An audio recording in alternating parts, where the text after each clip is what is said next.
do what it's supposed Oh, to. Yeah, well, I do want to check in on how's preparing for the tournament. for the ones in July and August. Yep. It's going great. We were in what for the past weeks, but we were still training. So now that we're back and the jet lag, it's only like 3 hours difference, is gone. On Monday we're gonna get back to it super, super early, and we're gonna keep training really hard until the tournaments come. Marvelous. Well, I'm going to screen share and show you. I was going to try to copy and paste, but I'm not able to get it to copy and paste. But do you see the text on the screen? Yes, I do. So this is Immanuel Kant, 1784. What is enlightenment? Have you ever seen this before? No, never. Okay. Well, I thought we'd work through at least the first paragraph and maybe start into the second one. Do you want to read the first paragraph? Yes. Enlightenment is man's emergence from his self-imposed immaturity. Immaturity is the inability to use one's understanding without guidance from another. This immaturity is self-imposed when it cause lies, not in lack of understanding, but in lack of resolve and courage to use it without guidance from another. Subperiod. Have Okay, courage got to it. use your own understanding. That is the motto of enlightenment. Got it. Well, let's pause there. So does that paragraph make sense? Not make sense? How hard was it? I think it makes sense. I get the immaturity part, I think, because whenever I think of immaturity, I think of being so arrogant that you're not willing to ask others for help or guidance and things like that. Um, so I hope I understand that one correctly. But then enlightenment being emerging from immaturity, I think makes sense because then you're enlightened to the fact that you're mature and you can communicate with others and I guess seek guidance from them. That's the word that they use there. Thank you. What would you say is the overall message of the paragraph? That enlightenment is not immaturity; it's for rising from maturity, and then at the very bottom, um, I guess this is kind of paraphrasing it, but having the courage to use your own understanding.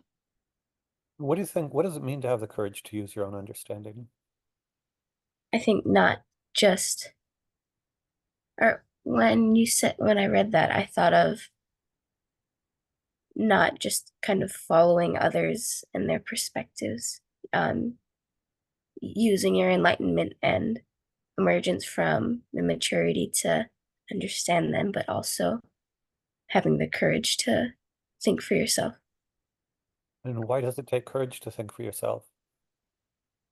I mean, maybe you're surrounded by different opinions and maybe you were raised or you were taught to think or to always follow other people or follow orders. And it might be hard for you to realize that you need to think for yourself most of the time, sometimes. Do you think most people think for themselves or not? Um, I think that they might have their own ideas, but those are ideas are influenced by other people. Um, I think everybody has some ideas like that, but then I think there are people in the world that or maybe seem to just follow orders and be super respectful and not realize things that could be beneficial, like um realizing that you don't maybe owe things to somebody or just aren't or need to, I guess, have the courage to use your own understanding and ideas. Do you ever, well, and there are different situations. On the one hand, there is Alana in a group of other students, and then there is Alana with adults. Let's start with other students. Would you say it ever takes courage on your part to express your own opinion with other students, or not at all? Well, there it depends, but sometimes if I don't know the students, then it does take courage. But if I'm comfortable with them, then not really, because Got I it. have or I've used the courage already and I'm comfortable with it. Well, I'm going to think through that. So it sounds like it sounds like in some sense you're safe if you know them.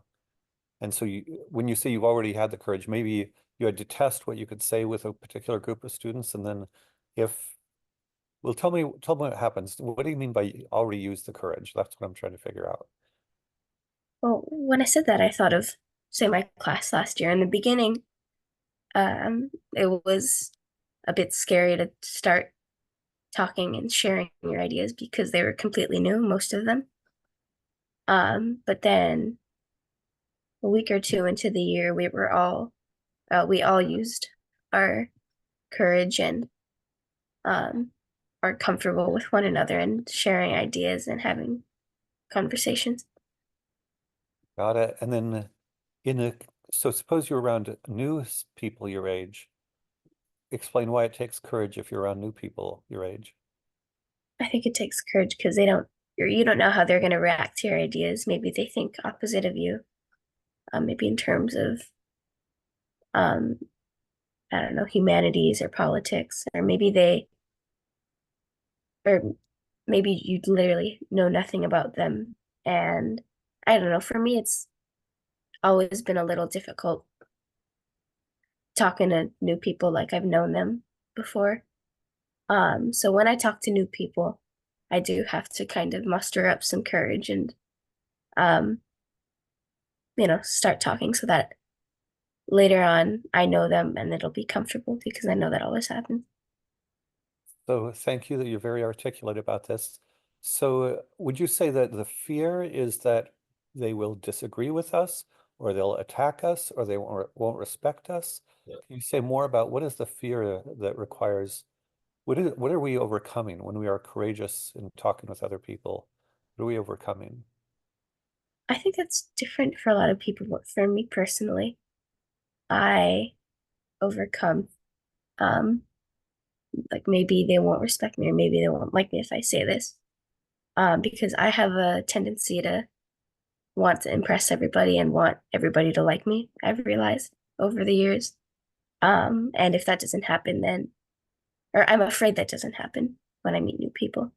Mhm. And so it's sometimes that restricts me, but most of the time I try to overcome that those feelings. And are there times when the right action is not to overcome those feelings? That is, sometimes should we conform or should we keep our opinions hidden? I think that depends. By hidden, do you mean just not saying it at all? Yeah.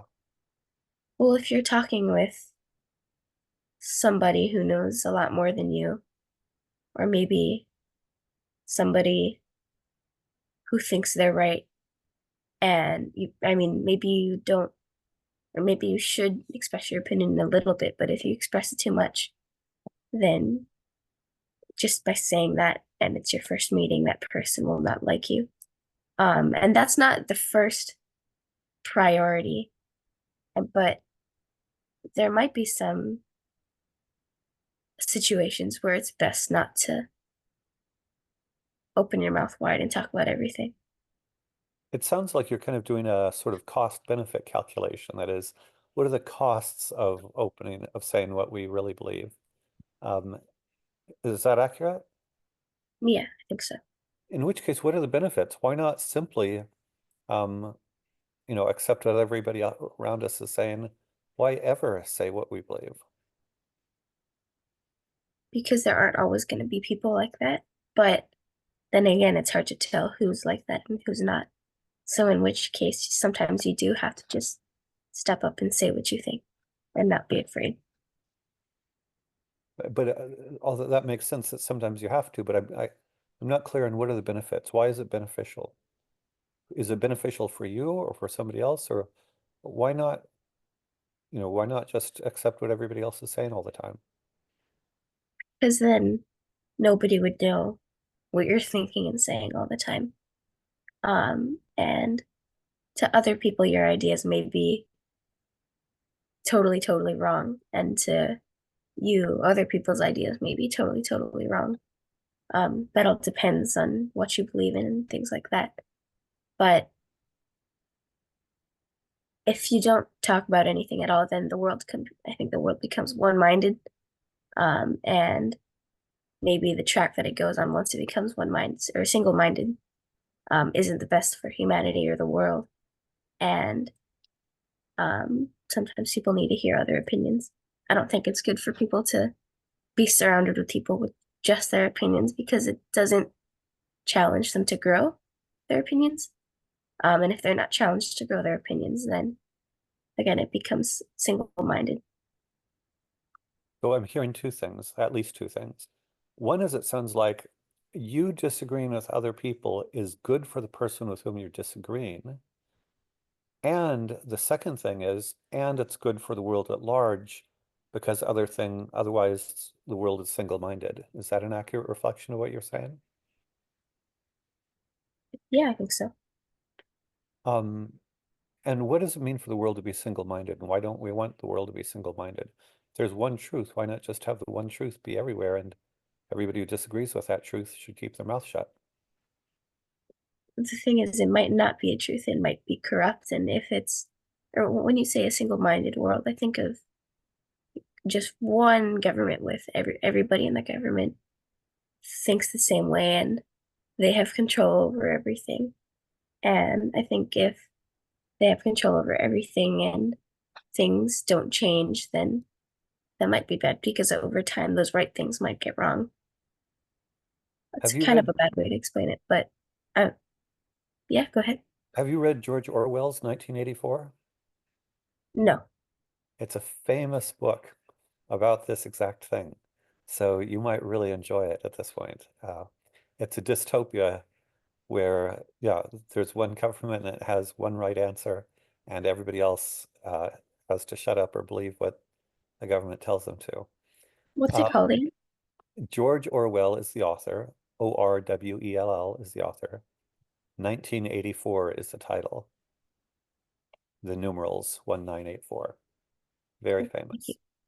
famous. Yeah, if you read it, I'd be very interested in hearing what you thought. Um, I'm going to just do the first sentence of uh, the second paragraph. I'll read it to laziness and cowardice are the reasons why so great a proportion of men, long after nature has released them from alien guidance, nonetheless gladly remain in lifelong immaturity, and why it is so easy for others to establish themselves as their guardians. What does that sentence mean? That was a lot. At the beginning, I think, or laziness and cowardice, maybe because those might be natural parts of humanity. Um, Long after nature's released them from alien guidance, I don't really know. When they say alien guidance, I literally think of um aliens releasing it into the human minds, so that's not very helpful. But nonetheless, glad they remain in lifelong immaturity. Maybe when human beings have laziness and cowardice, they're stuck in lifelong immaturity because they can't get past those qualities. And why it is so easy for others to establish themselves as their guardians. Maybe, or establishing themselves as their guardians makes me think of not having anybody else or not choosing to have anybody else with you and guiding you, and you're your own mentor, maybe your front man or guardian parent. Mhm. I'm going to help you with one particular thing. The word alien has, I think, some meanings you might not be familiar with. So I think in contemporary American English, usually we hear about aliens as like space aliens. But all alien means is kind of not from here. And so, actually sometimes we call people who come into the United States illegally, we call them illegal aliens. And that doesn't mean they're space aliens. It means they are from somewhere else, not here, and they're not legal. And so here, alien guidance is guidance that's not me, that is somebody from outside me. Does that help? Yes, a lot. Yeah, I thought it. I saw, and actually, I think it's great that you realized that it sounds like most of the sentence made sense except for that usage of the word alien. And so that I had to help you with the word alien and help you realize it has other meanings. And then my sense is with that, the rest of the sentence seems mostly coherent. Is that accurate? Well, what do you mean coherent? That is, the pieces all fit together. Ah, yes. Yeah. And that's what coherence means, by the way, is the pieces fit together. You know, if everything in that sentence made sense except it was talking about space aliens for no reason, your mind was probably saying, what on earth? Why are we talking about space aliens in the middle of this paragraph? And so it was incoherent because there's a piece that just did not fit in. Make sense? Yes. Um, so yeah, going back to the laziness and cowardice, we talked about courage, um, and cowardice is of course the opposite of courage. How about laziness? To what extent do you think people don't think for themselves due to laziness? Do you mean thinking about themselves or Thinking thinking for about themselves themselves. because of laziness? Well, if I mean, if you're not thinking about yourself, or you could be thinking about yourself and maybe be lazy, but I guess in that sense, laziness and like not having the resolve or ability to do things, overcome obstacles, or maybe just do things in life. Maybe that's why it would be maturity. Well, it's thinking for yourself. Earlier, you had interpreted the first paragraph as thinking for yourself. So you're in a group talking, and you were talking about how it takes courage to say what you think. And and so, of course, being cowardly is why one might not say what one thinks.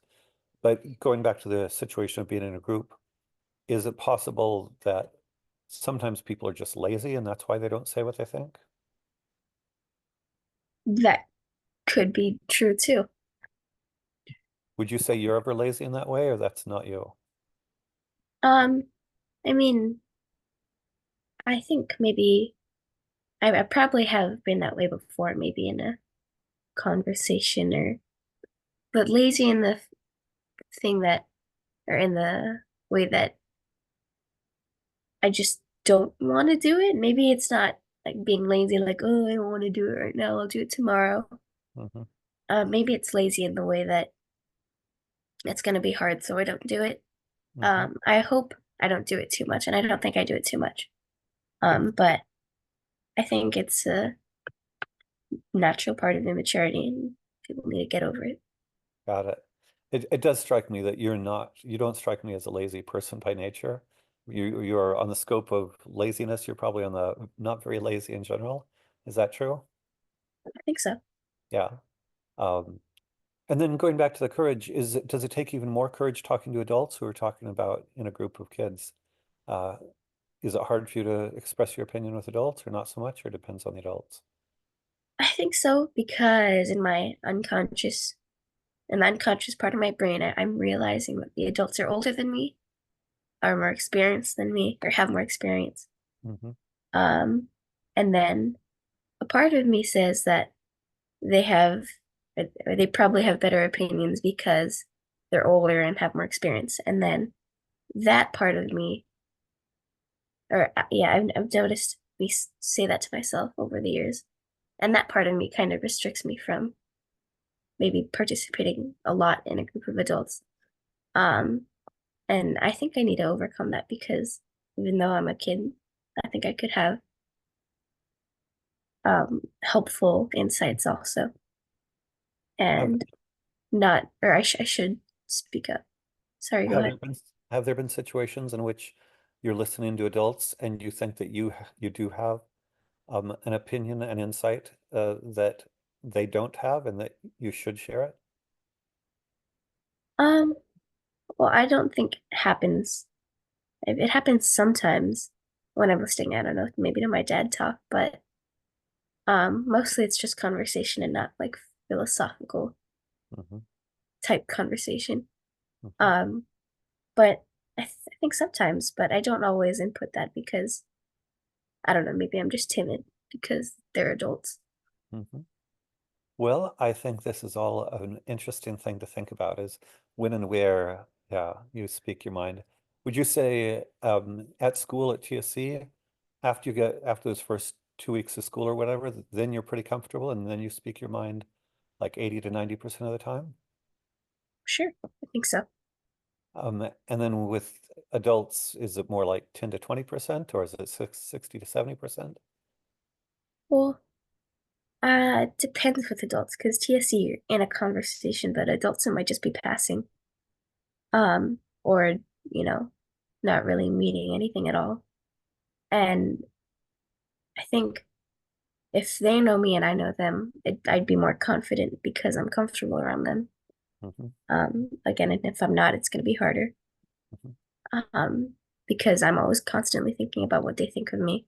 Hmm. Partly and partly because I'm afraid that my opinion might not be as good as theirs. Is kind of a weird way to say it because it might not be Hmm. better than theirs. It might just be more true.